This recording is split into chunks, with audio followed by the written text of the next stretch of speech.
महाराज जी एक बार प्रवचन कर रहे थे तो उन्होंने बताया कि गुरु की भक्ति और परमात्मा की भक्ति कभी निरर्थक नहीं जाती है। जो मनुष्य गुरु की भक्ति करते हैं, परमात्मा की भक्ति करते हैं, श्रद्धा भाव की भावना रखते हैं तो उनके समस्त कार्यों को गुरु पूरा करता है, परमात्मा पूरा करता है। आज की कहानी इसी पर आधारित है। कुरुक्षेत्र में मृदुल नाम का एक युवक था। वह बहुत ही धार्मिक प्रवृत्ति का था। हमेशा अपने माता पिता की सेवा करता था और अपने कर्तव्यों का पूरा पालन करता था। सेवा भाव में वो समाज के लोगों की भी सेवा करता था। इसके साथ ही साथ गुरु के बताए हुए रास्ते पर चलता था। गुरु के आदर्शों का पालन करना, योग साधना करना उसके जीवन का लक्ष्य था और कभी कभी वो धार्मिक ग्रंथों का भी अध्ययन करता था। कुछ दिनों के बाद में उसने भोजन करना बंद कर दिया था। वो महीने में केवल 2 ही बार भोजन करता था। उसकी ये बात काफ़ी दूर तक फैल गई।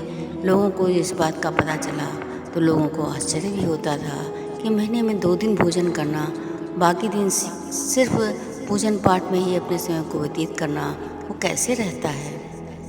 इस बात का पता जब दुर्वासा ऋषि को चला तो उन्होंने मृदुल की परीक्षा लेनी चाहिए और सोचा एक दिन मृदुल के घर जाएंगे और देखेंगे कि वो कैसे जो है अपने जीवन को व्यतीत कर रहा है। एक दिन दुर्वासा ऋषि पूर्णमासी के दिन मृदुल के घर पहुँचे और कहा कि आज रात मैं तुम्हारे यहाँ विश्राम करूँगा और साथ में भोजन भी करूँगा।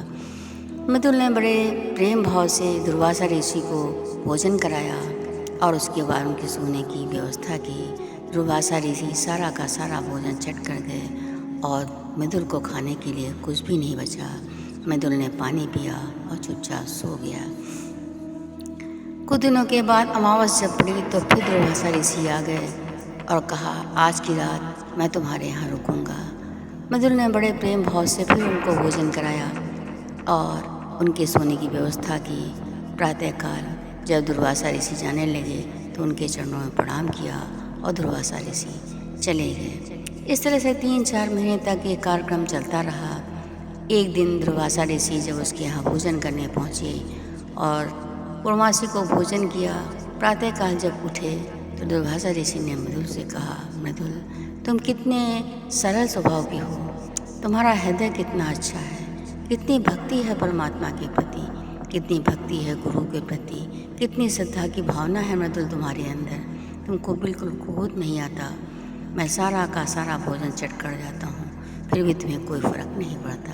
मृदुल ने मुस्कुरा करके उत्तर दिया कि लोगों की सेवा करना मेरा धर्म और मेरा कर्तव्य है गुरुदेव। जो हमारे दरवाजे पर आता है मैं उसे कभी निराश नहीं करता, कभी खाली हाथ नहीं लौटाता हूँ। दुर्वासा ऋषि ने कहा कि मैं तुम्हारी भक्ति से अत्यधिक प्रसन्न हूँ, इसलिए मृदुल मैं तुम्हें आशीर्वाद देता हूँ कि तुमने अपनी आत्मा को अपने अनुसार बना रखा है, तुमने अपने मन को अपने अनुसार बना रखा है। तुम जैसा चाहते हो वैसा तुम्हारी आत्मा करती है, तुम जैसा चाहते हो वैसा तुम्हारा मन करता है। तुम अगर भक्ति में लीन होते हो तो वो तुम्हें भक्ति कराती है, यदि तुम कहीं आना जाना चाहते हो तो वैसा वो करती है। जिस मनुष्य का अपनी आत्मा पर बस हो जाता है और अपने मन पर को अपने बस में कर लेता है, ऐसे मनुष्यों को किसी प्रकार की कोई भी समस्या नहीं होती है, क्योंकि मन ही एक ऐसा है जो चारों तरफ भागता है।